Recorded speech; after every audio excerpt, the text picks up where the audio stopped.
all agree you should sell your house and give the money to your sister's baby fund. She needs it more. That was my mom, at the head of the dinner table, with her wine glass raised, as if she'd just delivered a toast instead of a betrayal. My cousins clapped. My dad gave me that proud father nod, like finally, she'll be useful for something. My sister buried her face in her hands and whispered, "This means so much." I just blinked, then smiled, and slowly picked up my phone. I opened the message I'd been saving for this moment, a notification from the bank confirming that the deed transfer had gone through. And before anyone could stop me, I read it aloud. Property sale finalized. $894,000 wired to new trust account in the name of Indigo Ray Whitman. Protected. Irrevocable. Cannot be accessed without written permission from owner. Silence. No forks scraping plates. No fake sobs. No baby fund speeches. Just stillness, the kind that hits a room when a thunderstorm pulls up outside your door. My name is Indigo Ray Whitman. I'm 32. And if you think you know how this ends, stay tuned.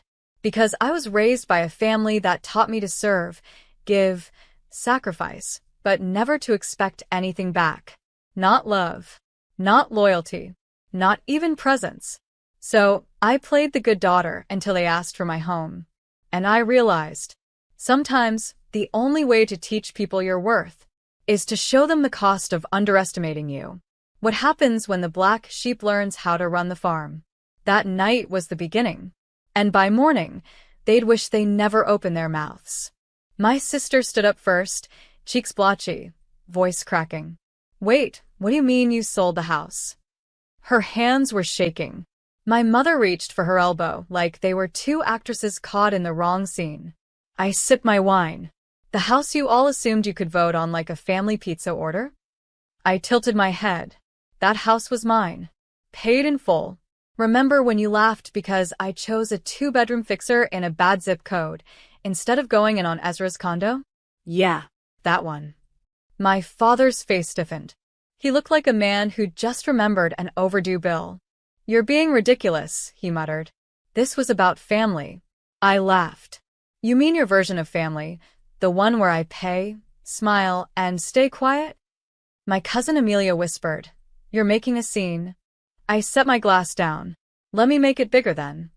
I reached for my purse, pulled out a folded envelope, and slid it across the table. My mom opened it. Her eyes moved. Stopped. Moved again. And then she went pale.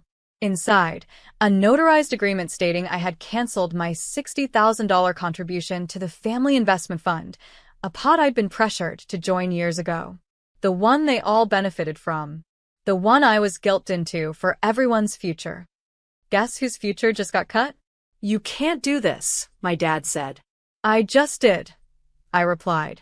And then my phone buzzed. One message. 2:7. From Ezra. Amelia. My aunt. My uncle. Even grandma. All saying some version of, "What happened? Why are they freaking out?" Because word was already out.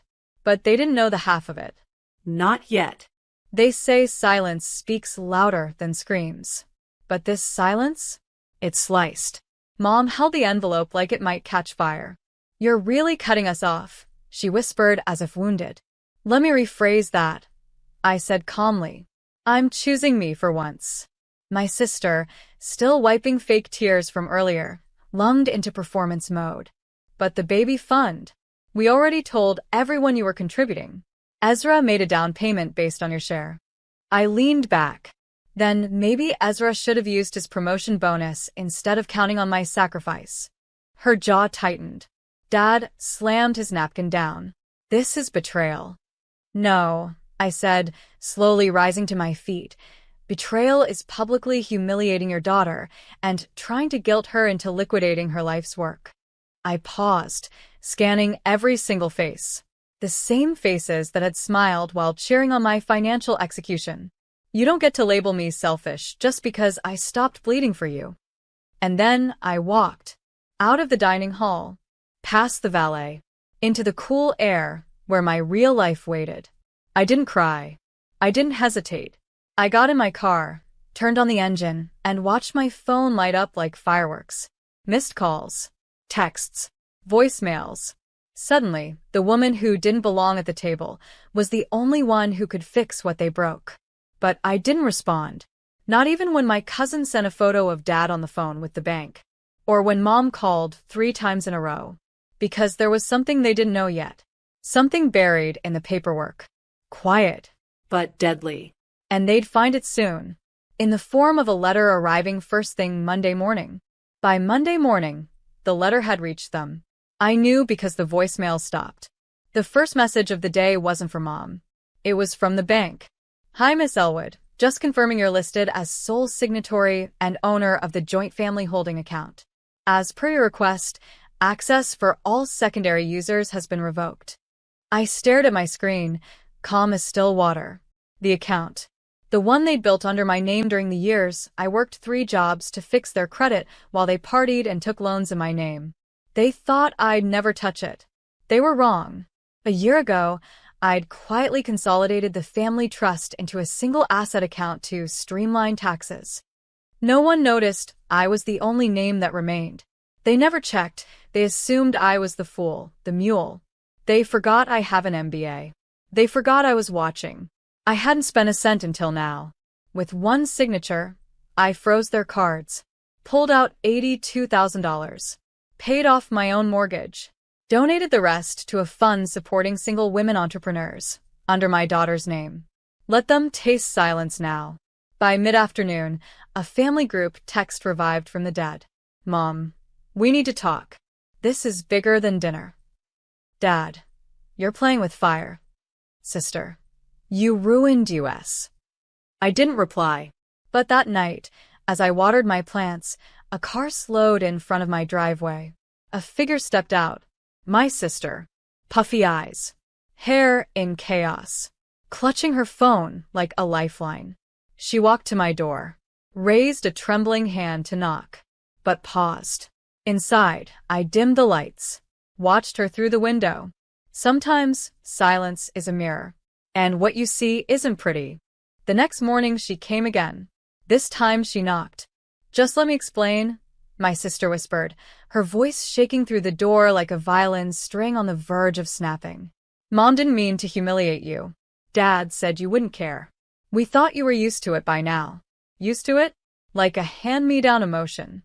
Like I was supposed to normalize being dismissed. I stayed quiet. Through the peephole, I saw her shoulders sink. She sat on my front steps.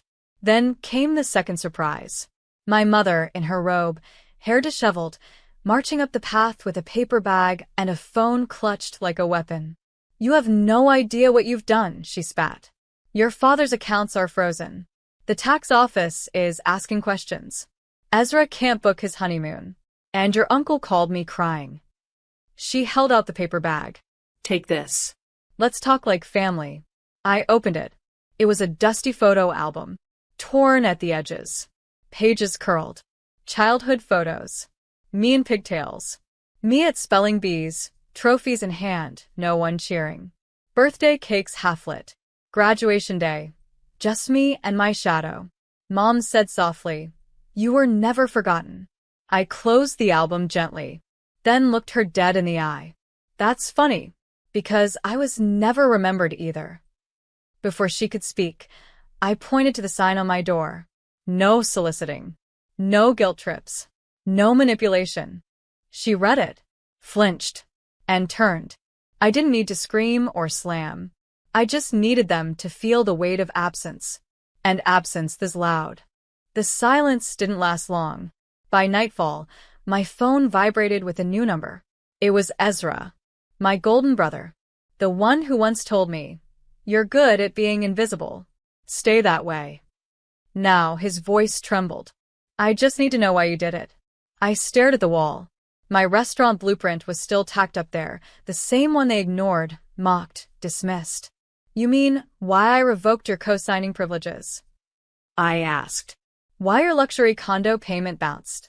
He hesitated. "Just tell me what you want." I almost laughed. For years, what I wanted was a seat at their table.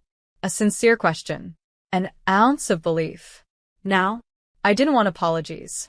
I wanted recalibration. Here's what I want, Ezra, I said slowly. I want a world where you earn what you post. Where mom's toasts aren't theft in disguise. Where dad doesn't cash in my name. And where you, my perfect brother, learn what it feels like to build something without expecting me to fund it.